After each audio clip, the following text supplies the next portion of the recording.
Reality radio done right. No nonsense, real and raw, just like you like it. He's corrupt, he's inexperienced, and he lies. Broadcasting from a broom closet in the Arizona Lotus Studios, it's Beef Vegan Presents.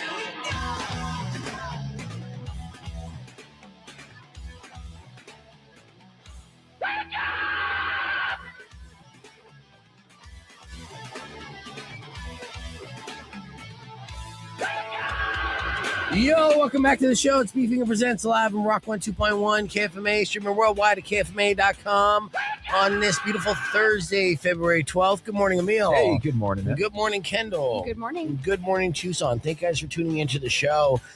This is our last show of the week. We're going to have an extended weekend here and be back on Tuesday, right? So it's like a 4-day weekend. Super excited about that. But so far, we've already had, a bunch of great shows, bunch of people coming by, and we're not stopping that today. Today, we're going to have literally a legend in studio. And our theme, inadvertently this week, has been the best of the best, right? Is what we've been doing. We covered in an Arizona Alpha Man story, the Guinness World Record holder of the most Stranger Thing collectibles. That's in Chandler, Arizona. A man named Joey Alvarez. We featured him prominently. I posted a reel on that if you want to see his story. He's the best at collecting Stranger Things thing, right? Best at it. And then yesterday, had an amazing email in the morning on my way into the studio that came out of the blue. A couple months ago, Kendall and Justin Spears attempted to break the world record for eating the most anchovies in 60 remember seconds. that. It was disgusting. Yeah. The man who actually held that record saw the reel and reached out to me, and he's like, with all due respect, I'm that guy. Yeah. He's an Italian. Of course. Yeah, his name is Vicente. And he joined us on the podcast yesterday, and we talked with him for a good 10 minutes. Couldn't have been nicer. A professor in Italy. It was fantastic, and gave Kendall some pointers. Have you been working on your swallowing? Not with the anchovies. So. Okay. Well, it's all salty. It's all the same. Yeah. So we did that. And then today, when it comes to Jack the Whipper, this guy is literally, he could be considered the best at his craft. He is a feature performer at the Renaissance Fair, and not just this Renaissance Fair. Like, he is a sought after, like, A-plus talent. We're like, hey, you want to move the needle, you want to get people coming out and entertain the masses, you got to get Zach the Whipper. And he's a guy that does a one-man show with the whip. He knows how to do that, but he's also hilarious, and he may or may not be having a secret affair with Weirdo. I don't know. I got a story about that guy, too. Yeah? Yeah. If we got a second, you want to talk about it? Yeah, you guys. So we went, this was years and years ago. My wife and I went to the Ren Fair. This was like 2017, 2018. I think this was him. And we were super baked. We just got really stoned in the parking lot. We went in. We're just trying to figure out what to do. We wanted to go see the whip show, Yeah. And he's really good. So, but like, we like to just kind of hang back away from everything. We're just like lurking in the background there. And that's what we were doing. And the show started, and just hired a Georgia Pine at this point. And we're just sitting back there watching it. And he looks over, and the crowd's like off to the side. And he's like, hey, you guys, why don't you come over here? And he's like pointing us out. And I'm like, oh my God. And then he does it a couple times. I'm like, no, I'm good. He walked over and he picks my wife up. Yeah. And he walks off with her. And I feel like every single eye just like looking at me. Yeah, he's like, you gonna let him do that? Yeah. You gonna be a little bitch? And let her the Whipper man just took your lady. And I'm just like, so I have to get up and I do that walk of shame. Okay, I'm coming over to, and everybody's just watching me. And I feel it. And when you're like, under the influence, you're just feeling it like 10 times more. It's like the worst thing. Anxiety inducing. It's a nightmare. So I just like walk over and I just look at her. We get up and we leave. We're like, enough with this. But that's my story. Okay. It's like putting me on the spot. Thanks, Jack the Whipper. Jack the Whipper. He's good. That's how smooth he is. The ladies love him. And so, we'll talk about them. And of course, so we'll talk about Ren Fair as well and everything that they have going on. And maybe he'll be honest with me and tell me that those turkey legs are actually emu. Yeah. Ooh. I'm looking into that. Right. A couple things that we'll get into today. Yesterday, it was a very sad day for several different reasons. First and foremost, actor James Van Der Beek, he passed away, and it was trending yesterday. Of course, as you know, he was dealing with cancer, and I wasn't necessarily a Dawson's Creek guy, but you got to appreciate James Van Der Beek, and the James Van Der Beek, by all accounts, was like a really good guy. Yeah, he was. Yeah. And, he actually, as I was going through kind of the rabbit hole popping up, obviously when you're dealing with cancer and you know someone who's been through cancer, you see the struggle. It's easy to get down on yourself. It's like the hardest struggle and battle that you have to do in your entire life. There is some inspiring, uplifting words that James Van Der Beek said before he passed away that might bring a tear to your eye. And honestly, I got to share it just because the message itself is so powerful. So listen to this. This is posted by James Van Der Beek shortly before he passed away. Today's my birthday, and it has been the hardest year of my life. And I wanted to share something that I learned with y'all. When I was younger, I used to define myself as an actor, right? Which was never really all that fulfilling. And then I became a husband, and that was much better. And then I became a father, and that was the ultimate. I could define myself then as a loving, capable, strong, supportive husband, father, provider, steward of the land that we're so lucky to live on. And for a long time, that felt like a really good definition to the question, who am I? What am I? And then this year, I had to look my own mortality in the eye. I had to come nose to nose with death. And all of those definitions that I cared so deeply about were stripped from me. I was away for treatment, so I could no longer be a husband that was helpful to my wife. I could no longer be a father who could pick up his kids and put them to bed and be there for them. I could not be a provider because I wasn't working. I couldn't even be a steward of the land because at times I was too weak to prune all the trees during the window that you're supposed to prune them. And so I was faced with the question, if I am just a too skinny, weak guy alone in an apartment with cancer, what am I? And I meditated and the answer came through. I am worthy of God's love simply because I exist. And if I'm worthy of God's love, shouldn't I also be worthy of my own? And the same is true for you. And as I move through this healing portal toward recovery, I wanted to share that with you because I think that revelation that came to me was due in no small part to all the prayers and the love that have been directed toward me. So I offer that to you, however it sits in your consciousness, however it resonates, run with it. And if the word God trips you up, I certainly don't know. I can't claim to know what God is or explain God. My efforts to connect to God are an ongoing process that is a constant unfolding mystery to me. But if it's a trigger, it feels too religious, you can take the word God out and your mantra can simply be, I am worthy of love. Powerful. Because you are. Absolutely. What great words to remember a legacy of James Van Der Beek. Passed away yesterday. So in that note, we are worthy of putting on a great show for you and connecting with you, and we hope that you have a wonderful morning, and we want you to listen to us all morning long because we will put a smile on your face. We got tickets to give away for Black Label Society and Tucson Gem Show and your Tucson Roadrunners. Your morning moron coming up after music from 7 Mary 3, so keep it right here. It's Rock 102.1 KFMA Beef Vegan presents, but you know the name of the show, Tucson. Let's go. Man, welcome back to Beef Vegan Presents. Now 6:16 and time for your morning moron. Let's do this. I'm going to be honest with you. This story is in Morning Moron. Sure. It's 20. Just because the pun is just too good not to feature it, okay? Right. And I'll break it down for you. There was a man in Sacramento who got arrested this week for stealing beehives. Now, bees are endangered. Of course, they're printing money every time they produce some honey. Oh, I love that honey money. Well, you can't be stealing beehives, right? That's somebody's property, super valuable. So the cops set up a sting operation. Oh, I love right, this. So full of fun. Right. That's it. That's open and shut. There's your story. That's it. No, but I'm not even joking. This is legitimately what happened. Cops got a report on Tuesday that some bee boxes showed up on a piece of property in Yolo County. And they noticed markings on the boxes have been altered to hide the fact that they were in fact stolen bees. So they did set up, in fact, a sting operation. They staked out the spot and they arrested the guy when he showed up. We got a photo of him with handcuffs that I'll be able to show you. And he's still wearing his Peakeeper's outfit. In fact, I'll show you. He's like the net over his head and stuff. Well, they took the net off just so they could see the shame on his face. Yeah, right. Yeah. Like, bro, you can just like make beehives.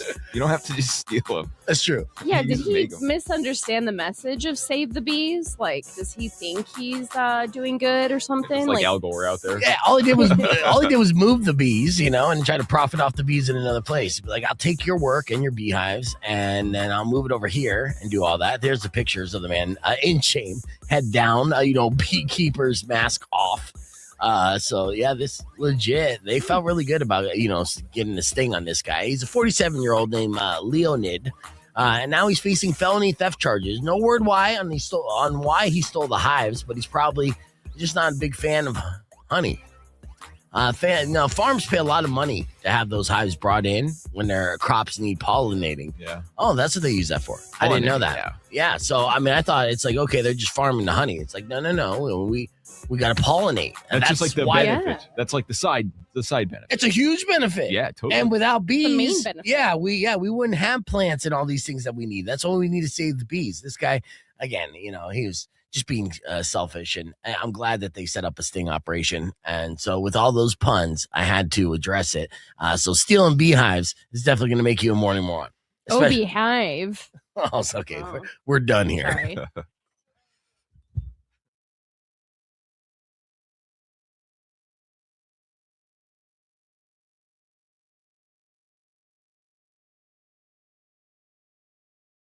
We're live on the podcast broadcast, and in this next hour is dedicated to our special guests. And our theme this week inadvertently became a theme this week. It's kind of like talking to people who are the best in the world at a thing, right? So we talked about Arizona Alpha Man and Joey, who is the Guinness World Record holder for the most Stranger Things collected, and that's in Chandler, Arizona, that man. And then yesterday we got an email because a couple months ago we attempted to break the Guinness World Record for eating the most anchovies in 60 seconds.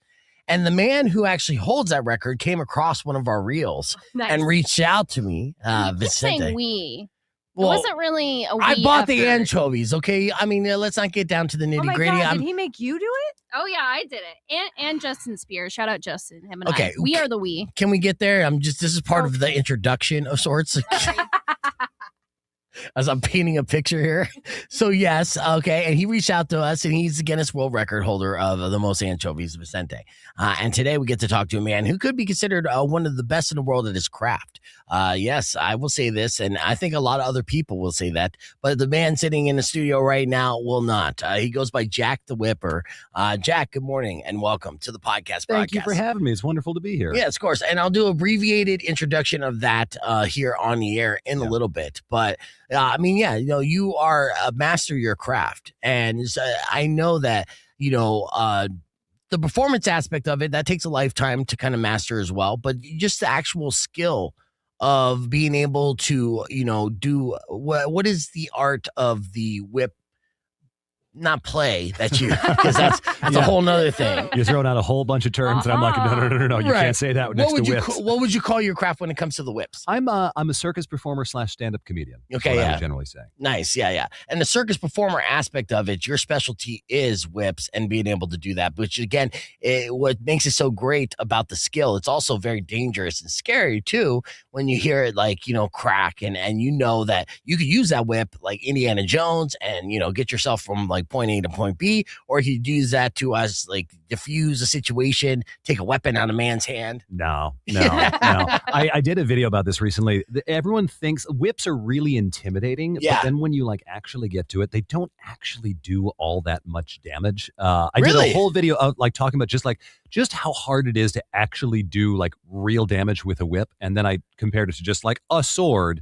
And just did the lightest cut. I was trying to whip a honeydew melon in half. Yes. And okay. I was a little mark. And then I took, this crappy sword I had and just kind of sliced it across, not even all that hard, clean cut in half. Okay. So listen, if you're in a fight, don't bring a whip. Okay. Don't bring a whip to a sword fight. Bring literally anything else. Okay. That does make sense. It's an intimidating sound. Yes. And you crack that, just it kind of brings back memories of when I was a child and in trouble, and my dad would like snap the belt, and he never hit me with the belt, but he'd snap it enough to scare the bejesus out of me, right? Psychological warfare. Yes, absolutely. So, but that does make sense. Okay, yes, a sword will decimate a melon far faster than a whip. Yeah. But I mean, how long did you try to whip the melon? So we filmed a big long video about this. I want to say we were out there for about a half an hour of me wailing on honeydew melons, cantaloupes, pineapples. I can whip soda cans in half. You can? Okay, yeah. okay. But that is a technique that requires so much finesse. That Right. took me 10 years to figure out. And it's like the amount of setup you need to get that trick right. Yeah. Is you don't have time to do that if you're trying to use this in a self-defense situation. Yeah.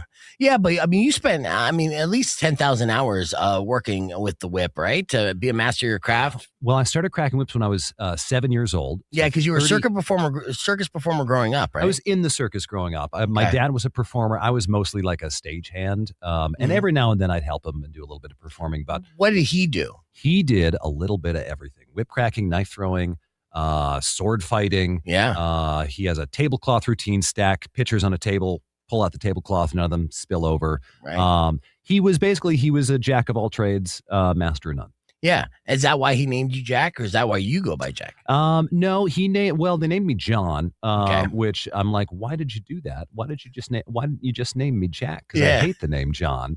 I think his circus teacher in France, he went to Paris to study circus for 2 years in the 70s. Yeah. And his teacher there was named Jacques. So I think he named me Jack because of that. Nice. Okay. Yeah. And so, I mean, at an early age, we're going to talk about how you went into radio and everything, which must have wildly disappointed your dad at the time. No, he was all for it. He was. Yeah. Okay. And so, but I mean, the circus kept calling, and you end up just going back to it, and you never actually stopped because you were performing, doing these kind of circus acts, Ren fairs, weekend events and stuff while still doing radio. We'll talk a little bit about that. Before we do, what's your YouTube page so I can pull that up as well? Jacques Z Whipper, JACQUES ZEWHIPPER. And that is How's live your French? from NPR. Well, my French is okay. My typing is abysmal, but yes, I want to pull that up as well. So I got that here so we can see, and on the podcast broadcast stream, you get plenty of examples of this, and then some of the stunts showcasing how accurate you are with the whip, but also apparently how non-dangerous it is. Except for when he can't get the flame to go off of the whip. That was such a weird show. It wouldn't go out. Oh, is this last weekend? Yes, it was. Okay. So was that random? So like you lit the whip on fire, and then people have seen that trick before, and then you whip it a couple times and it goes out. My God, it took 3 minutes. It wouldn't go out. I don't know what was going on there. I mean, like those whips they're designed to burn for a little bit longer than I need, but this was it. Like I was like, we're at the time where one good crack should put this thing out, and it was just like it would go out and then just like fizzle back up, and I was like, no, what are you doing? I was like, all right, well, now let's just stare and look at the fire together. Yeah.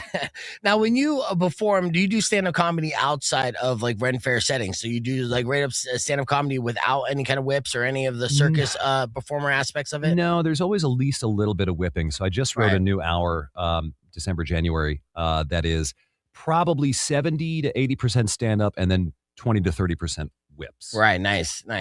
And not necessarily like a Gallagher aspect of it, right? Because, Gallagher gets, not enough credit for being the stand-up comedian that he is, because a lot of people focus on the aspect of the watermelon smashing, but he was brilliant and he's just commentary in general and stuff. Would you consider kind of like in that realm? I mean, I'm definitely still a prop comedian. Right. But I mean, like for me, it's if I go out there and I don't do any whip cracking, I don't think that they would have a bad time, but I would feel like I didn't give them what they came there for. True, because of your name precedes you, exactly. Right? And so you're getting a lot of people. You have a massive online following, so yeah, you're selling tickets. Yeah, they want to see the skill. Yeah, which is amazing too. I mean, at what point did you feel like you started getting good at with whip? So I felt proficient in it by the time I was an adult. By the time I was 18, I was doing street shows when I was a teenager. Nice. I felt like my show got good after about 4, 5, 6 years at the Renaissance Fair. I remember it was 2013 or 14 where the Renaissance Fair I was working at in Boston, they did like a little Facebook poll of like, who's your favorite act? And I won by a landslide. And I was like, oh, am I good? Yeah. Oh, all right. I guess people really like the show. Like I thought I didn't think I was bad, but I didn't think I was really great. Right. And I was like, oh, I guess people like what I'm doing. Did you catch any resentment from other performers at that Ren Fair? Because like, it's got to be competitive to a certain extent, right? I was rooming with the act that came in second. And they were very gracious about it, but they were still like, yeah. It's like, don't worry, man. You came in second. I mean, a mile behind in second, but it's fine. You know, it doesn't matter if I got twice as many votes. You know, in this vote that 100 people voted in. So, like, you know, let's take the ego from here down to here. Okay, yeah. But statistically, percentages are still percentages at the end of the day. Exactly. Yeah. And so, and starting off as a street performer too, that's a great way to hone your craft and serious, because every single person's a cold audience, right? Yeah. And a skeptical one that's not necessarily coming to see how charming or funny an 18-year-old's going to be with the whip. They're just going to be like, keep on walking. Well, also in Boston, you know, I know you guys are down in Arizona. In Boston, people don't take kindly to a random dude dressed like a cowboy cracking whips on the sidewalk. That's I can see it's that. an unusual occurrence for us in the Northeast. Yeah, no, I mean, we see it on 4th Avenue all the time, and that's just Charlie doing his thing. And it's Tuesday. Yeah, and it's not performing. But yeah, I could see that. And Boston's got to be a tough crowd, you know, so to cut your teeth there is a good spot. They will get you real used to audiences not laughing and it not being the worst thing. Because like I would know it'll tell you what your good material is. Yeah. 2, it will, if a joke doesn't land, you don't panic anymore. I don't panic if I don't get a laugh at one line, I'm like, all right, cool, on to the next one. Right. Yeah. Fine. That's what experience will get you too. Yeah. And knowing that you have another one and knowing where you're going with at the end of the show and what you're building. And so, yeah, it's got to be difficult to, as a performer in an early stage, to put that much pressure where every joke needs to land. It's also, honestly, I think it's easier when you're first starting out because, like, if I couldn't go do street performing now, I have been spoiled by my audiences. Right. They're there. They're easy. They're nice. They're ready for it. For me to go and, like, talk to an audience that might be an oil painting, like, I can't, I'm like, my confidence can't, my ego can't take that anymore. Right, yeah. We are live here on Rock 102.1 KFMA, and that smooth voice that you're hearing is former NPR morning announcer, but now Ren Fair feature act, Jack the Whipper. We got Jack in studio. I know it's going to happen. I mean, but I see what you did there, you know. And in fact, actually, so we have to play a new song the newest from Limp Bizkit and continue with our conversation, Jack. Now, this weekend will be the last weekend that you could see him perform at the Arizona Ren Fair. So if you were planning on going to the Ren Fair, this is the weekend to do it, to catch this man who's a master of his craft, but also has that smooth NPR-like radio voice. I like to put people just on the spot. Can you give me a radio tease of coming up next? Right after Limp Bizkit's Making Love to Morgan Wallen. Coming up next, you'll hear more talking with Jacques Z. Whipper. Is he French? Is he not? No one really knows. Stick around here on 102.1. Nailed it. That was so cool. Yeah. That was great. Yeah.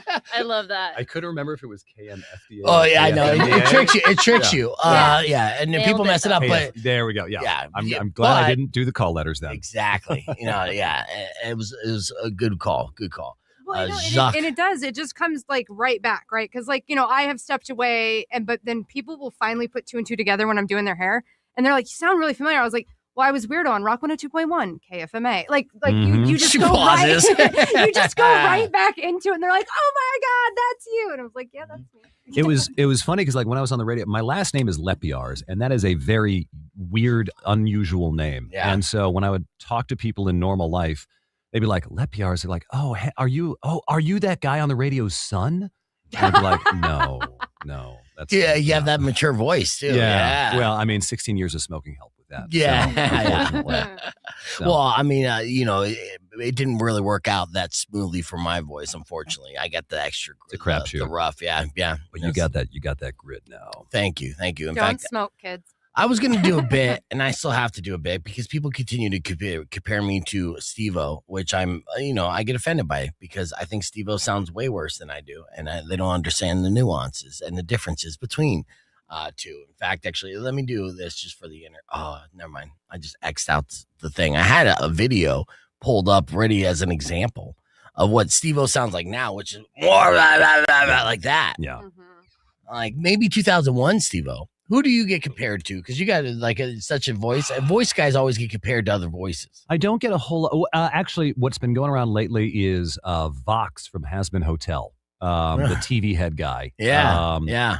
We have a pretty similar voice. His is a little bit higher than me, which I've noticed because I've been trying to learn his songs. I know Has Been Hotel is going to get requested. Yeah. And all of his songs just go like 2 notes out of my range. And I can't quite hit that. You sing a little bit during your shows, though. Yeah, so yeah. I start almost every show with at least 2 or 3 whip songs. Yeah. One that I pick and then 2 or 3 from the audience. And obviously whip it. You have to do Devo. I've done it a few times. Just a few times, huh? Less than you would think. Yeah.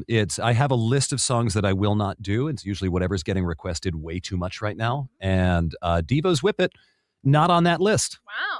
Mm-hmm. But K-pop Demon Hunters for sure. You bet your booty. Oh, yeah. I took that off the list of songs I wouldn't do for one show, and it was 3 of the 4 requests. I was like, cool, right back on the list you go. Yeah. Well, I mean, you can't deny what people want.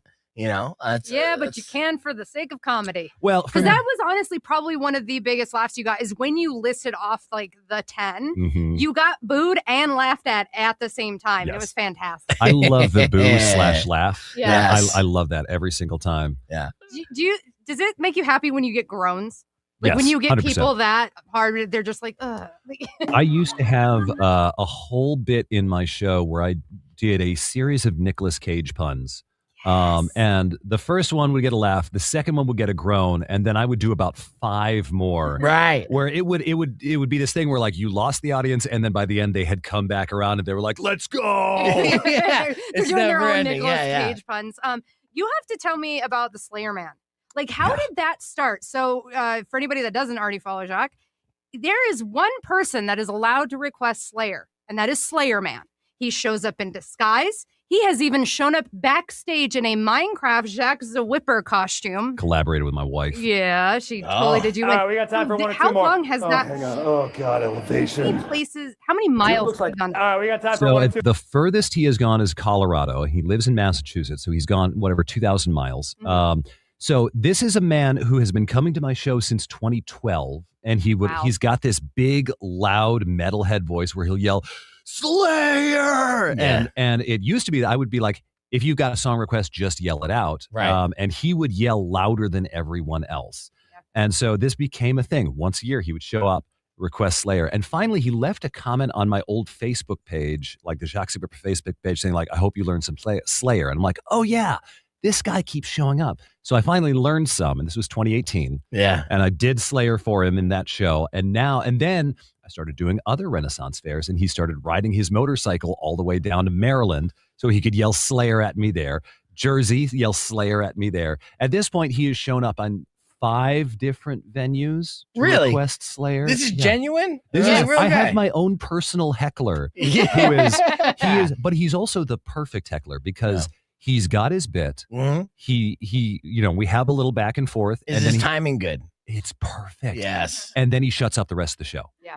He's great. Yeah, so he doesn't prematurely yell it. He kind of feels where it's the right time, and you don't like kind of plan it ahead of time with him, like right after this, do that. Right? We did one show where I planned it, where I was like, okay, you're going to go up on top of this trailer behind me and mess with me, but I didn't know that he was going to be there that day. Yeah. What about this short that I pulled up where it says everyone wants to be Slayer Man? Is that Slayer Man in this person? Is everyone else yelling Slayer when they are not the Slayer Man. Okay, here, let's listen to it, and you can watch this along youtube.com/beefvegan. Check this out. 2 more. Oh, hang on. Oh God, elevation.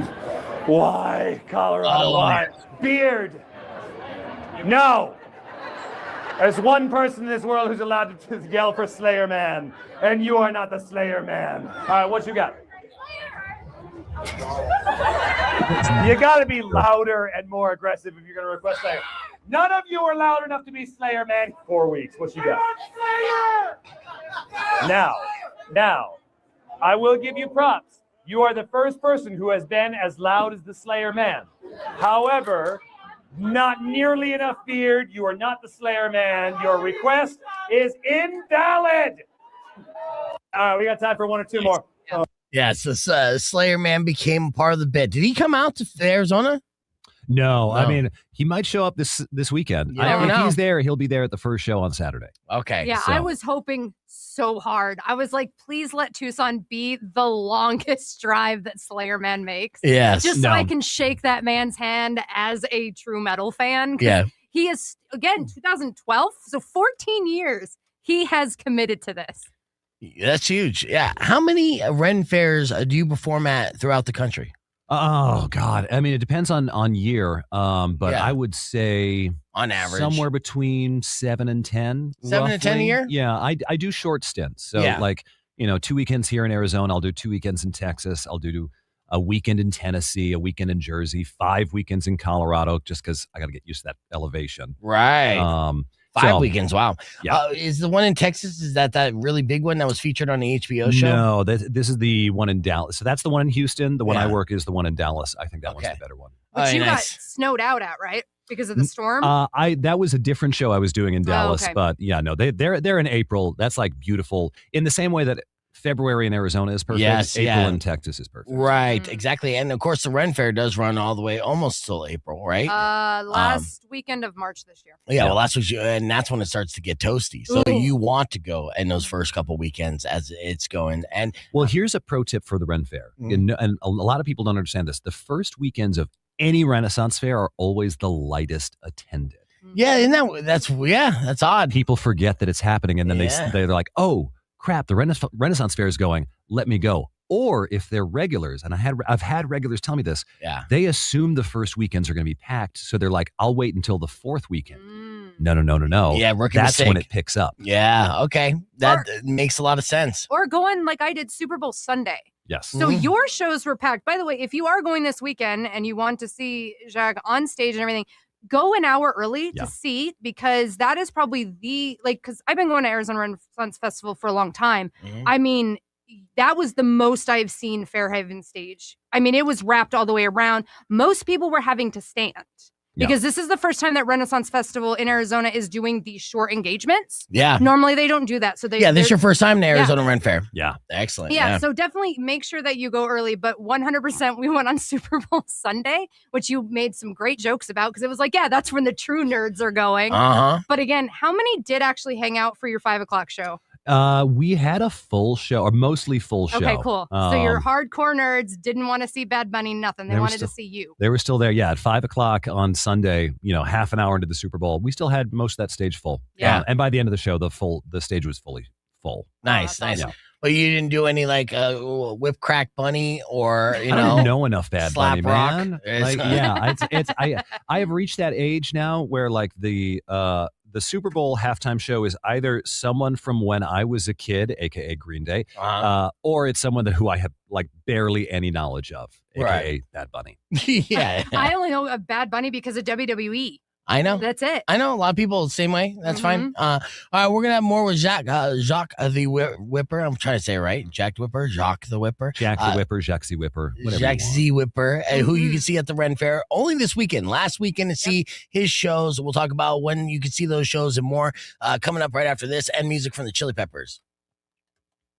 Right, and I didn't see the call letters because then I was like, I have mucus in my throat.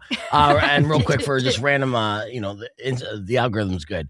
We're not vegans. I'm a contradiction, so that answers that question. real Ooh, are quick. we bringing on some new listeners? Always, because of always. Jacques? We gotta live. You gotta love the algorithm too, and thank you for that. Thank And and you actually, so you're doing morning radio on NPR. Yeah. Which is a serious gig, and you're a comedian by trade and entertainer by trade. And so it's an odd kind of mix where it's like you're morning radio, and you could be like morning zoo and cracking all the jokes, but NPR, of course, that's a big gig, and you can't be telling those jokes. You got to read the news and headlines, right? You also, you don't have the freedom to really riff a whole lot anyway, unless you're doing some kind of interview like this. But for most of it, you're reading the news, you're reading the weather, you're reading what's coming up next, you're doing serious stories, and there's a script. Yeah. So it's stick to the script. Do you provide that script too? I would write most of mine. Okay. It was sort of like there was a team of writers that would write the like top of the hour news, but I would read every single one of those, and sometimes I would rewrite it. I was very particular about the language I used, how I said things, how sentences were structured, because I was really trying to be like beyond reproach in this era of where like journalists are all, and I was like, no. I want to be like, there's no way you can look at what I'm doing and be like, no, he's in so-and-so's back pocket or something like that. Right, yeah, you want to be your kind of original. This is coming from me, and this is me reporting it kind of thing, right? Yeah, give it your own personal spin, which is difficult too, and especially just reporting the news and rewriting that stuff. And then some stories, like investigative pieces, where you would kind of like, just do all the research, go down rabbit holes, and then write it out to present it? I wasn't much of an investigative reporter. I did a few pieces, but so I had a beat of like transportation, the subway system, the airport, but what I was really good at was breaking news. Okay. I covered the Boston Marathon bombing. I covered the federal trial for the marathon bomber, tornadoes. Like basically, like if something terrible was happening, it was like, all right, send Jack there, and I would hop on my motorcycle and ride, lane split all the way there. Beat Boston traffic. The Boston bombing, man. What a weird time too, and of course, in the way that went, it was a conspiracy fuel as well, and a very tragic event. Immediately, and the way that it ended too. How the FBI and then they killed one brother, right? Yeah, if you recall, and then the other brother is still in prison. He's on death row now. Yeah, on death row. Mm-hmm. Yeah, so you were right there on the front line, seeing all that. And all yeah, the tragic I wasn't there when the bombs went off. And that's good. I heard about it. I got on my motorcycle. I did 60 and a 25. Got there afterwards and covered it. But it was really like, you look back on it now and you're like, that should have been so much worse than it was. Right, yeah. I think it was only 4 people dead. Right. Yeah. But it was just a real like gut wrench to the psyche. And it was just a very, very strange time. Yeah. How long did you feel like it took for the city of Boston to feel like it was back to normal, or did it ever kind of get there? I think it's back to normal mostly now. Right. It's been 13 years this spring. It was 2013. 2014? I forgot. No, 2015. So I feel like it has been long enough that things are kind of back to normal now. But the next few marathons were really weird. It was 2013 because I covered the Red Sox World Series parade as a Yankee fan, which I did not love. But that was the one year where I was like, you know what? I don't hate that the Red Sox won. Yeah, exactly. Boston strong. And this is the year to do it. Yeah, and it was kind of like a statement and kind of putting a Band-Aid on a very severe wound, kind of thing. Yeah. I could just imagine when it happens in your own backyard in your community and how people would feel during that. And considering it was such national news, I remember following it all the way through. Still so many questions on that, but it's amazing too, because as an NPR, then a lot of people, it actually is like probably a spike in ratings during that time, and even more because the more serious things happen in the world, than NPR through the roof. I mean, even right now, just with this current administration, is still just peak NPR. NPR is loving it, and you see it in the books and stuff, and it's like in a way, we're in a difficult position too. Because we're finally getting past it, because there's a lot of more bipartisan, and we could talk about the Epstein files and stuff, because then both people on both sides are like, talk about that. But there's that time in entertainment where you couldn't even mention a politician without infuriating someone, and it's like, hey man, I'm just like literally reading a headline. And it got to the point where it's like, you guys are so not fun, then I'm just going to avoid it altogether. And it's such a disservice, too, because it's like now it came to a point where now politics is pop culture. Yes. Right. And so when you're doing your show for a large group of people that obviously, when you have 1,000 people in front of you, there's all going to be different religions and political backings and beliefs and stuff like that. Obviously, you're not talking politics and doing this kind of show. Politics didn't exist back in the Ren. Well, they did. No, there's always been politics. Yeah, baby. Monarchy and stuff. So do you incorporate that, and then can you get slights or puns or? No, every now and then I will just do the slightest dip of the toe over. So I have a bit where I name an audience member Fifi, and around 2017 or 18, they were not doing their job very well. So I was like, if you don't get this right, I'm going to call you Cove Fifi. Yeah, if you remember that tweet. Yes. That's an old reference. Yeah. I made that joke and I was like, oh no, I have strayed too far into the world of politics. The audience loved it. They thought it was funny. Good. Right. But no, I mean, like for me, like people have talked to me about like, why am I not more political on social media? Why do I not talk? And it's like, there are a couple of reasons. One, I was a journalist for so long. I got very used to never, ever talking about my personal beliefs. Right. But then two is like on the social media world, which is where I spent so much of my time, there is no room for context. And as a former NPR guy, where, we have the time to explore deeper conversations, have like a longer look of like, okay, we're not going to go both sidesist here, but like we're going to give you the context of everything. Yeah. I have no desire to discuss politics in 90-second chunks. And I also am on record of saying you shouldn't get your news from social media because social media is designed via the algorithm to show you only what you want to hear. I know. Yeah. Echo chamber and of course arrangement is engaging. Mm-hmm. So if it's evoking that kind of reaction where you're, then no. Yeah. And it's probably, exaggerated for the purpose of manipulation for sure. And also we can have things like you can have content creators that aren't political for the reason. Dude looks like a lady is The politics, right? Also Like we that. can have these spaces, okay, here's your political space. Here's your comedy space. Here's your, I don't know, book talk. Like who cares? Like you can stay in your lane. Yeah. Isn't that nice? Yeah. Yeah. It's a weird concept. Yeah, let's. I want to feature something off your YouTube page real quick. We have about 2 minutes before we get back on the air. Question here. Let's see. Hallelujah for Jacques. Oh yeah. Zipper right here. All right, let's play this. You want to set it up? Is there a setup for this? This was I was talking with this guy backstage. It was a stage mate of mine in Colorado, and they're a music act, and I was just kind of singing this backstage. And I was like, oh, wait, hang on. Could you give me like the guitar backing? And let's just cold open the show this way. Yeah. And so this is showcasing you singing a little bit as well. A little bit. Okay. All right, let's check it out. There was a man, he drew a stash. He wore tight pants, he made that cash. And now he is whipping right here for ya. He whips so fast, it's like a flash. It does it all with French panache. And you know his name is Jacques the Whipper. Voice man. Whipper. Jacques the Whipper. Jacques the Whipper. There you go. Jacques the Whipper.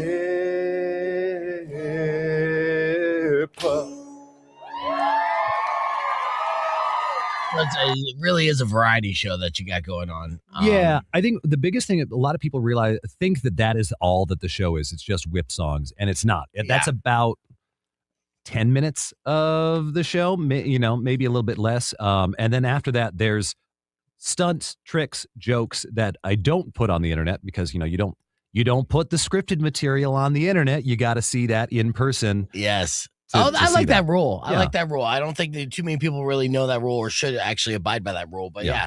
I think that's brilliant. Yeah, those impromptu moments that you catch. Yeah. That you put on there. Yeah, that's fantastic. Let's get on the air. Rock 102.1 KFMA. Welcome back to Beef Vegan Presents. Ren Fair happening from now every weekend until the last weekend of March. But this weekend, to see our featured performer that is in studio right now, Jacques Z Whipper.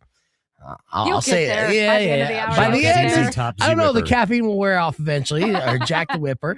Then you have to go this weekend. All right. Here's my first question here, Jack. Yeah. How many women ask you to whip them in general? Since you're a it's pro. Uncountable. It is the uncountable, number is right? too high. You're right. My Instagram, Facebook, I don't even check the Facebook DMs anymore. Oh, TikTok DMs, I generally don't check either. Instagram DMs, I check rarely. That and is like every the time. lead line Yeah. that you would get It is randomly. more men than women.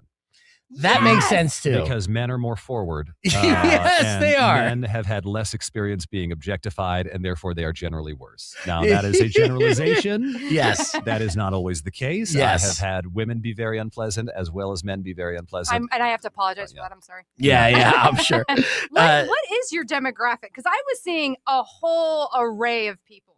A lot of teenagers and a lot of disappointed dads. So you're gonna. What is the demographic? The demographic. It was funny. I was talking to my friend about this yesterday. He's a lawyer, and he was like, your stuff is not my jam. I'll be honest. I was like, that's fair. You are not my target demographic. It is neurodivergent teens up to middle-aged mothers. Okay, is generally my experience, and I should stress, like, I am also of the neurodivergent community. So like, I see them, and I'm like, I just want to hold them. Yeah. And it's like, you're okay. You're okay. But also I need you to not scream stuff out at my show. Yeah. Right. I need you to just keep it tight for this 45 minutes. Right. Yeah. Do you think you got more of those odd requests before or after 50 Shades of Grey? Because you've been doing this a long time. I wasn't super famous when 50 Shades of Grey came out. Okay. So it was when that came out, there were like, I got a few like silly references, but not a ton. I think like I got more of it when I first started out and people didn't realize that I'm married. Right. And then I got a few more and then people realized that I'm married and monogamous. And then people are like, oh, okay. Okay. Yeah. Speaking of which, is she your partner when it comes to your social media? Because you got a fantastic social media platform. And of course, you got to have cameras there, the editing, the shorts, and your subscribers, you're over like almost 2 million. Where are we at here? On Instagram or on YouTube, it's 1.5. Yeah. 1.5 million. And did your social media grow fast? Yeah.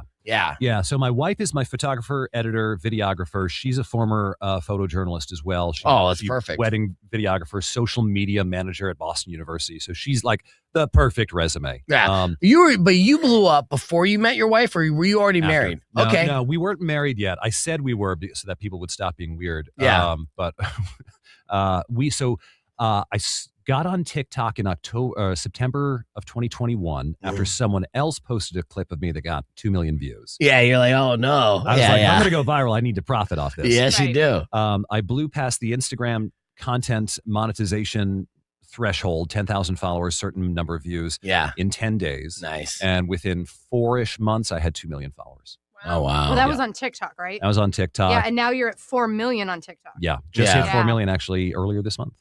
Yeah, congratulations on that. Yeah, and that one pays more than Instagram, right? No. Oh, really? No. Well, I mean, Instagram pays like nothing, so yes. Yes. YouTube is the biggest earner for me, then followed by probably Facebook, then... Really? Facebook Meta actually pays? Facebook pays very solidly. Instagram pays nothing. And they're doing the same. Yes, yeah, exactly. That's insane. I think Meta wants Facebook to continue being relevant. They're like, post there, please. Right. Yeah. Let us have content there. And then I would say, it's probably YouTube, TikTok, Facebook, and then like everything else. There you go. I think that makes sense. We've had some, content creators, some, that do this professionally, come in, good following. They kind of said the same. YouTube is basically the one that is taking care of content creaters far more than anyone. And then you have the streamer sites, right? Like the kids. I'm on Twitch. Okay, yeah. Twitch, I'll say this outright. Twitch maybe averages 800 or 900 a month. Okay. So it's not the main thing. It's money for playing video games, and I will not complain about that. Yeah. Are you playing video games when you're on Twitch? I am. What are you playing? Right now, so I've been playing a lot of Street Fighter. I've been playing a lot of 7 Days to Die, which is like a zombie survival game, and then we're gonna do another Baldur's Gate 3 run with D&D party. Fantastic game, right? I love it. Yeah. We're gonna do it on honor mode, and I'm gonna have to carry everyone through. I believe he said neurodivergent. Yes, I love that too. And what a great way too when you to do it on Twitch, to play video games on Twitch is the perfect excuse to your wife being like, "Hey, I'm sorry, babe, I'm working." She's a gamer too. Yeah. So she uses that time to get her gaming in because we have wildly divergent interests when it comes to gaming. That's great. Is there a game that she's way better at? Helldivers. Helldivers? Yeah. Where you can't even compare. She loves Helldivers too. Okay. And like I think in terms of like base video gaming ability, I'm usually above her. Yeah. But she probably has like 300 hours in that game at this point. Wow. Really? Yeah. Well, does she have a follower? Does she do Twitch as well? What's her name? No, so she, my name on Twitch, just Jacques Whipper. Okay. But she one of the first things she said to me on our first date 10 years ago was, I'm not an in front of the camera person. I'm not an on stage person. Fair. I'm behind the camera. Yeah. And I had just gotten out of relationships with like people who wanted to be actors. And at first I was like, oh, I don't know. I don't know if this is going to work. And then I was like, oh no, maybe this is actually exactly what I need. Perfect. Yeah. Right. Absolutely. You can see that, that's relatable too. That's crazy. I mean, you brought your whips in. So I actually want you to we're going to see what we can do here on the stream. You can join us youtube.com/beefvegan. And these are the smaller whips. Ooh. Listen, they've got big whip energy. Yes, they do. I'm sure I'm sure you can make it crack and we can pick it up with just these mics. I feel like I'm in danger. No, you're fine. You wish. Probably. Yeah. That's what we can get here. Yeah, we're going to see what kind of things we can just try to pull off here on the podcast broadcast. We're going to be back with more Jacques the Whipper or Jacques Z Whipper this weekend, Arizona Ren Fair, of course, and there's going to be shows on Saturday or Friday, Saturday, Sunday. No, Saturday, Sunday, Monday. Saturday, Sunday, Monday, because President's Day. Got the Monday holiday. And it's the Queen's birthday. Oh, nice. That's okay. And 2 shows each day? 4 shows. 4 shows. The last show of the day is a completely different show. I do that with Adam Crack, who is the actual best whip cracker at the Arizona Renaissance Festival. Okay, Yeah, Adam he's Crack. awesome. Okay, a nice little 2-man whipping action. All right. We're going to talk more and remind you about that right after these words. Music from 3 Days Grace and the Ramones. You can join us, youtube.com/beefvegan. Clear. All right. So, let's see what we can do. Can I also steal some water from Oh, yeah. Actually, let's do that. As we get you all hydrated here, I'll just play a clip from earlier this morning. I asked this question. This is a debate. Yeah. Where I'm going this weekend to visit my aunt and uncle with my girlfriend over Valentine's Day weekend. Hell yeah. Staying at their place. Do I get it on or not? Yes. That's a debate. Well, we talked about it earlier this morning. In case you missed it, it went like this. Check it out.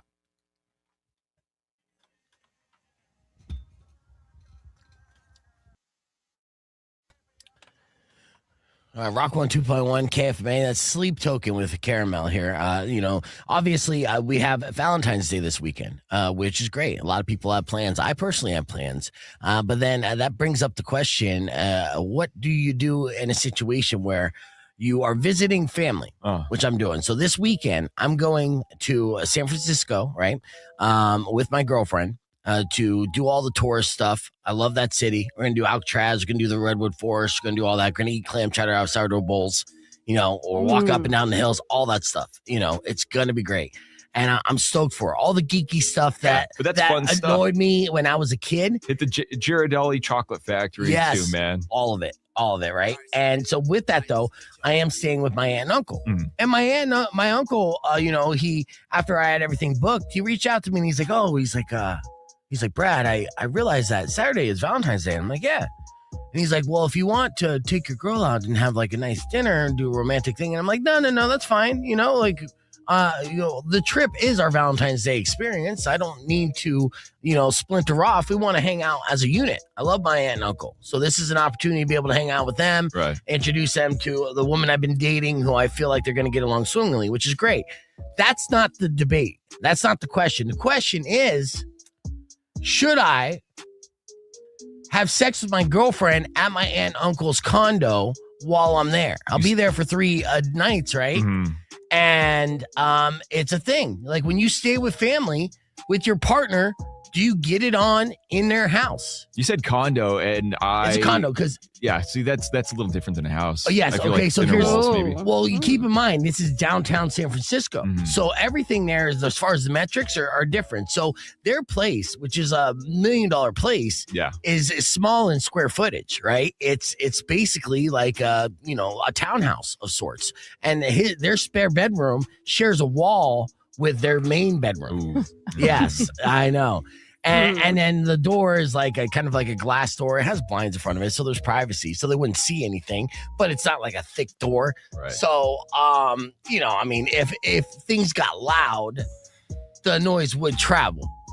Now, I know different speeds, so it doesn't have to get loud. Right. You got to control the volume. Right. And you could put like the TV on or something to try to mask. Oh, well, I tried. Yeah. That I would probably feel uncomfortable, to be honest, just out of respect for my uncle. Yeah. Because they're putting you up, and I get the feeling because you're in San Francisco. It's Valentine's weekend. You get a lot of that Napa Valley wine. We'll in be your belly. drinking. Yeah, it's a romantic city to some. Yes. maybe just go find another place. You know what I'm saying? Like, just pay for like. No way. It's San Francisco. You know how expensive that is? Even like the no-tell motel is probably like $1,000 an hour. What? It's San Francisco. The Silicon Valley screwed that town as far as financially. Yeah, that's you know, the truth like on that, it's but... all Richies. It's Richies everywhere. What are you gonna say? Your aunt and uncle are grown adults. Yes, they are. They know the facts of life. That's right. They know about the birds and the bees. And they're hippies by heart, right? They know live it's in San Francisco. Valentine's weekend. So it's like, I don't think they're going to have an issue, especially if you were to keep it respectful, quiet, quick. Well, then they won't know. And then quick. Yeah, no, I can't do quick. I'm 46 years old. I can't do quick. I can't force it out. You know what I mean? I got to go through all the emotions. You think your uncle wants to hear you like smashing in the other room and being like, "Yeah, that's my nephew." Yeah. I don't know your uncle, to be honest. Keep it down. I mean, he might be cool with it. He's a psychologist, right? So and his specialty was relationships, like couples therapy, right? So he's expecting you to. In a way, I think he might be disappointed. He's you're gonna go into that room and there's gonna be like some Trojans and some lube. Trojans. Again, I'm 46, dude. We stopped using condoms pregnant in the 90s. Yeah, but okay, he's thinking about you. I'm not saying that this is what you want. This is what he wants. Just being a nice guy. I date age appropriate. I'm not dating like fertile 20-year-olds. You know what I mean? So when it comes to like the condom thing is laughable at best. Okay. But, okay. So you've never got it on at a family member's house or a friend's house and you're staying there? Friend's house possibly. Yeah. Family member. No, I would do that. What about you, Kendall? I plead the fifth. No, you can't plead the fifth. Because my attorney has advised me that it's best that if I just, So that's a yes. That's a yes. Yeah, okay. it's like obvious. All right. And you didn't get caught, didn't have any awkward moments there? No, but I would also feel like in my home and I'm hosting, as long as it's not like crazy overt in your face. Right. I'm like, whatever, man. Just make sure you clean up, you're not leaving messes. You're not just like, going on for hours and being super loud. Like, right. Keep it down and, I'll turn my cheek. Yeah. Well, you know what? Maybe I'll just play like just a tip or something like that, and have it just build up over the weekend and stuff. A little here, a little there, a little here. And then we get back home, finish it off, but then in that way, I think it's respectful and you still get a little intimacy along the way. Yeah. Yeah. I thought about doing it in the Redwood Forest because we're going to go to the Redwood Forest. But I mean, I would feel super inadequate standing next to that giant wood, Yeah. Those things are massive. Have you seen them? I have been. So big. I've seen them. Yeah. Yeah. If you feel like you got a small peen and you whip it out next to a Redwood Forest tree. Yeah. This inanimate object's just going to ruin it for you, huh? Oh, I mean, it's massive. Like these trees are going to give it to my girlfriend so much better than I am. I have girthy trunks, dude. You wouldn't understand. You are redwood laying down. I'm not but for us regular guys, I don't know. But there are places to hide there, so who knows? Yeah, you'll just have like Bigfoot watching you and stuff. Yeah. He'll appreciate it, the deer. Yeah. Creepy. All right, well, I guess I'll just keep you posted. Yeah, let us know how this goes, okay? Yeah. I'll text you in real time, it's happening. Or she said no. I mean, the thing is, my decision is my decision, but it takes two to decide, right? What and if she could equally be like, I would feel, she would probably say, I feel uncomfortable in this situation, and I have to respect that. Totally. What about roles reverse? If it's your home and you're hosting and you have a couple staying with you, how do you feel about it? Shag away. Yeah. Shag away. I mean, just make sure you're in position where the cameras get all the good angles. Oh, gosh. Right.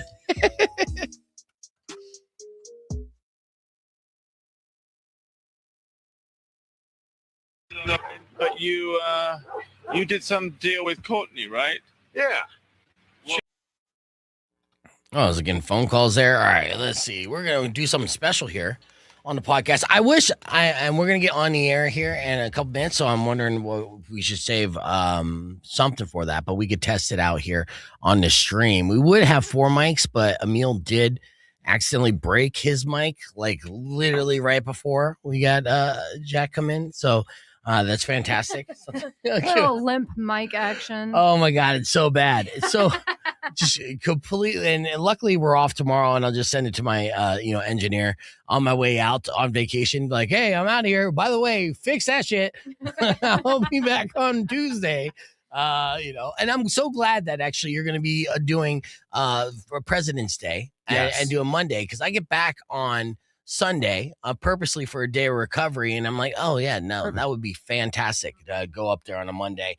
I think it would be a good day to go too, because yes, people have off, but I still feel like it would be slower than Saturday, Sunday. I think, yeah. So my experience with the 3-day weekends is the Mondays are always, like Sundays normally are always lighter, and then especially Mondays as well. Yeah. And the weather, I think, is supposed to be like perfect. Yeah. Like 72 degrees. Yeah. I was going to plan on doing it on the 21st, right? But now I'm like, nah, actually, yeah, we could just continue this adventure of a weekend and, and wrap it up on Sunday or Monday. Buy your girl a turkey leg.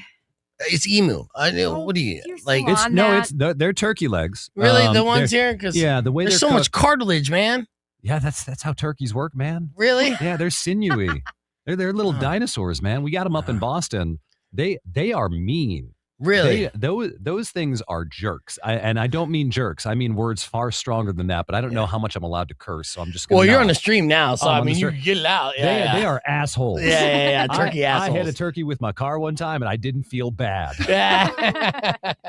They walk around in gangs, and they do it on Thanksgiving as a show of power. That's not a joke. Yeah, that's funny. Yeah, like maybe you'll finally let this go that they're not turkey. I'm almost there, but not 100%. I'm still not a fan of them. I like for whatever reason, I'll switch to other things. They got big sausages there. They got a lot of good food at the Ren Fair. Yeah. That's you don't have to do the turkey leg, but. All right, that's first. That's a first because I've asked other Ren Fair performers and they would neither confirm or deny, or be like, "You're on to it." No, it's turkey. I don't know. It's because then they spell turkey legs with 2 G's, so it's a brand and it's not like an actual description to avoid any litigation. I've only been at this fair for 2 days, yeah. So I'm pretty sure. I mean, like every other fair I've worked, we have a lot of emus in this state.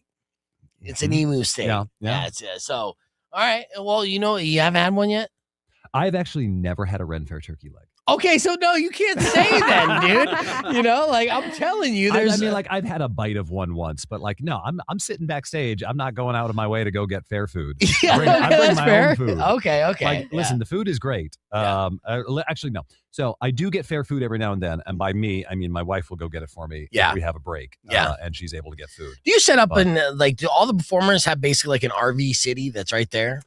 Most of the performers do. I don't. Because I'm flying in and out. I'm just in it at an Airbnb. Okay. Oh, nice. So you got a good place that's close by ish. It's as the crow flies, it's very close. As the roads fly, it is not. Okay. So it's a little bit more of a hike than I would like, but it's a solid place. All right, nice. All right, we are back here live on the air. We're gonna end with some basically some examples of what Jacques Z Whipper can do here that you can see at the Ren Fair this week. And again, it's Saturday, Sunday, and Monday. These are the last 3 days that you can catch a performance from Jacques. And again, there's 4 shows per day, but you could always see him online as well, because it's fantastic social media presence that you'll be able to check out anywhere that you're on social media, whether it be YouTube, TikTok, Instagram, and Facebook. Give him some of that Facebook money too, Please. And so part of your act, again, it's like just like your father, you're a jack of all trades, right? So you're a circus performer, comedian, and you also are kind of like a songsmith of sorts, right? So always including that as part of the variety. You get a mixture of everything all rolled into one, and you're able to basically turn the whip into like a musical instrument, which is very impressive. And it's percussion. You would consider that a percussion instrument? I would say so. Yeah. So and then you also kind of like you make them into your own. In a way, like a parody song, a little satire, little Weird Al vibe there. I love that. Mm-hmm. Yeah. So, let's see if we can get an example of it here in the studio. So, well, we were talking about, Nirvana, getting some of the oldies, and it hurts me to say that that's oldies. It is. I know it's on Classic Rock just as much as it's on our station. Turn your camera sideways, there, weirdo. And I have actually some pre-prepared lyrics for Nirvana's "Smells Like Teen Spirit." All about how we're all a little bit older than we used to be. Right. So, all right. Are you afraid you're going to get whipped here, weirdo? Absolutely not. All right. Okay. Yeah. I forgot she enjoys that kind of stuff here. Well, let's get back to the 90s. And the 90s are now oldies. Oh, my poor knees. I'ma get teased by the Gen Zs saying skibbity. Skibbity? Why? I don't know. Yeah. Excellent. And to be able to do that with the smaller whips here, in studio is it's a claustrophobic setting. It's not an ideal setting for you. Obviously, when you're on the Ren Fair stage or anywhere else, it's, huge. And how long are your whips? Are they like Indiana Jones style whips? So I have whips ranging from most of the whips I use on stage are about 5 feet long. And then the whips I just used, these are, 3 feet long. Okay. And then, I have smaller whips for indoors, and then I have a couple of whips that go up to like 10, 12 feet. Right. Yeah. I seen that you did videos as well where, you have to get the apple off the head or, God, yes. Are those terrifying for you as well? Or? Depends on the circumstance. So sometimes, yes, if I'm not confident, like if I'm whipping a soda can, just because my technique has to be so precise that if I mess up there, they're gonna get a gash. Yeah. But if I'm whipping an apple or a cup off someone's head, I'm not terribly worried about that. Okay, yeah. I can afford to take a little bit of the mustard off the whip. That's good, yeah. But the soda can, you got to really get in there. You got to get that technique perfect. Yes. Oh, man. It's been amazing just hearing about your journey, how you came to be as a performer, and your entire life kind of just working on your craft. And so, I wish you continued success. You definitely got new subscribers and followers out of there, and which we already had. But, I'm sure people out there listening, it's going to be a fantastic time seeing you at the Ren Fair this year. And we hope that you come back to Arizona and perform at the Ren Fair in many years to come. So just remind people out there where they can follow you exactly to make it super easy for them. So I'm on all the platforms. If you want to find my website, which always has my schedule, if you want to know where I'm going to be, jackthewhipper.com or jacquesthewhipper.com or even jacklepiars.com. None of you know how to spell any of my names, so I made them all. That is you know what? That's smart too, and also a shout out to your wife for putting together amazing social media content as well. Yes. I know it's a 2-man operation and stuff, and together you guys are completely unstoppable and continuing to be one of the biggest attractions in the entire circuit. So keep an eye out for a new hour of stand-up comedy from Jack the Whipper as well, which I'm sure you'll be able to find out on the website. Yeah, right? Yeah, we're workshopping that kind of smaller show. So I'm going to do that in Washington. I'm doing it basically like small stuff. Work on it, tighten it, and then with any luck, be really doing it next year. I love it. Yeah, I can't wait to see it and stuff, and make sure that you reach out when you release it so we could spread the word as well. Thank you for coming in. Weirdo, Kendall, thank you so much. You guys listening out there, thank you guys. Just a reminder, we have a 4-day weekend, so we'll be back here live Tuesday. Till then, enjoy the rest of your day. Drive safe, ride safe, and as always, rock local. Later. When you wish upon a side of beef, soon will come an end to